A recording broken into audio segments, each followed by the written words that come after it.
ሰላም ሰላም የሄርሚ ቤተሰቦች እንዴት ናችሁ? ሄርሚ ፋሚሊ እንዴት አላችሁልኝ? ደህና ናችሁ ወይ? መጥቻለሁ እንግዲህ በአዲስ ቪዲዮ። ላይክ፣ ሼር፣ ኮሜንት፣ ሰብስክራይብ እያደረጋችሁ ሀሳብ አስተያየታችሁን እንደምታስቀምጡ አልጠራጠርም። እነሆ እንግዲህ በሄርሚ መጥቻለሁ ማለት ነው። በትናንትና ቪዲዮ ኤፍሬም በለቀቀው ቪዲዮ ይሄ ቪዲዮ ትውልድን የሚያቆሽሽ ትውልድን የሚያበላሽ ቪዲዮ ነው።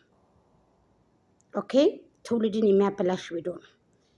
አንገትክን ጋማህን ታንቀክ ወይንም ደግሞ ማጅራትህን ታንቀክ እስር ቤት መወርወር አለብክ፣ ወይንም ደግሞ ለህግ መቅረብ አለብክ። ኤፍሬም ማለት ነው፣ ለህግ መቅረብ አለብክ። ሴት ልጆችን በዚህ ልክ አባወራ በሌለበት ወንድ ልጅ በሌለበት ተጠቅመክ ከታችም ያዩ ሰዎች ተናግረዋል። ከታች ማለት ነው። ይሄንን ዘበኛውን ገፍትረው እንደገባህ ምስኪን ስለሆነ ጨዋ ነው ዘበኛው፣ መናገርም አይፈልግም። ምን ሆነህ ነው ምናምን ሲል ካየ አብርሃም ወንድም ነው ታውቀኝል እንዴ? ለምንድን ነው የምታጠልቀኝ? መግባት ምን አስፈለገ? እሱን ገፍትረህ መግባት ምን አስፈለገ?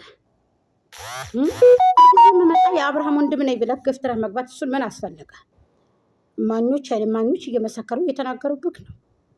ለምንድን ነው እንደዚህ የምታደርገው? ይሄ እኮ ወንድነት አይደለም። ይሄ ጨዋነት አይደለም።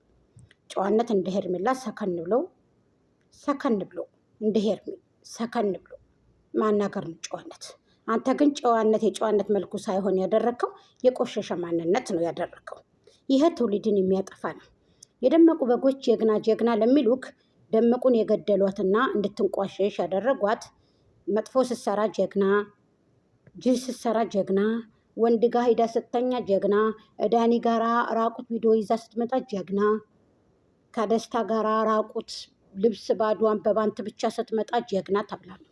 ይሄ ደግሞ ሀገርንና ሕዝብን ይገላል። አሁን አንተ እያደረክ ያለው ያገቡ ሰዎች ተው እንጂ የህዝብ ያለህ እንዴ! ምን ነው እናንተ ጉታጀሮች ጨርሳችሁ ቆሸሻችሁ እንዴ?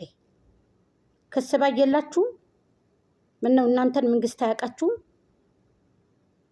ንጹሃንን ከመግደል ንጹሃንን ደሙን ከማፍሰስ ቤተክርስቲያን ውስጥ ገብቶ ደሙን ከማፍሰስ መስጊድ ውስጥ ገብቶ ሰውን ከመግደል ንጹሃኖችን ከማቆሸሽ ከመግደል አገርን ኑሮ ውድነት ከማስወደድ ላምባ ከማጥፋት ኢኮኖሚን ከማድቀቅ ታቅቦ ለምን እንደናንተ ያለውን እነዚህ መጥፎ ስራ የምትሰሩትን ግፈፍ አድርጎ ጥቅልል አድርጎ ቄሊንጦ ለምን አያስገባችሁ? ለምን አያስገባችሁም? እናንተ መጥፎ ስራ የምትሰሩትን ያችን በትዳር ላይ ሌላ ወንድ እንደሚያዝ ሌላ ወንድ እንደሚመጣ ነው ያሳየቻለችው። ደመቁ ሌላ ወንድ ሰውነቷን እንደሚመለከት ነው ያሚያም እየመጣ ነው የሚያቅፋት። በእውነት እኔ የስራ ባልደረባውን አብዬ ነው የማስበው።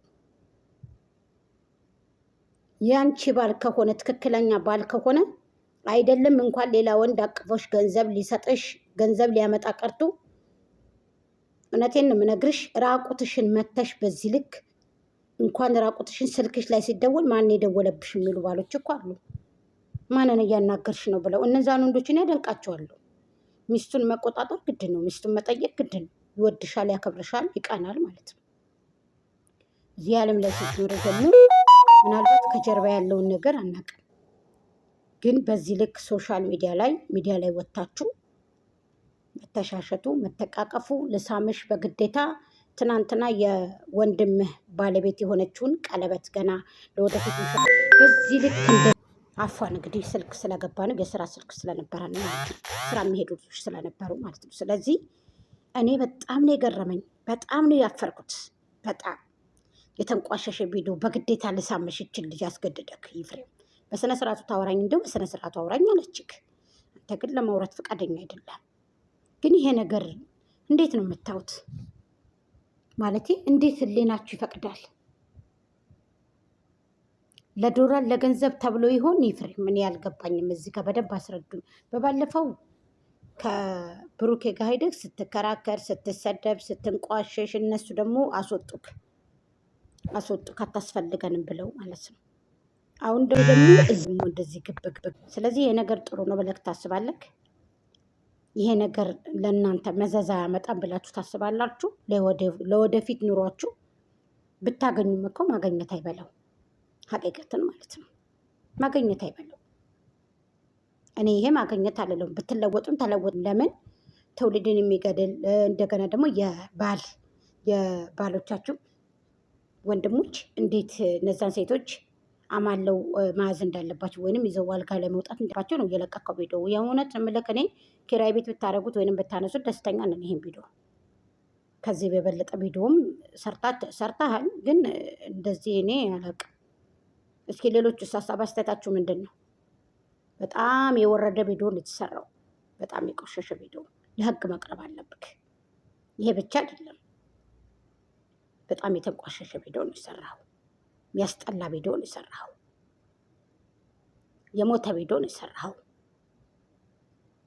ይህን እንዴት አያችሁት እናንተ እህቶቼ፣ ወንድሞቼ? ይሄ ትውልድን የሚያጠፋ ዝቅ የሚያደርግ ቪዲዮ ነው።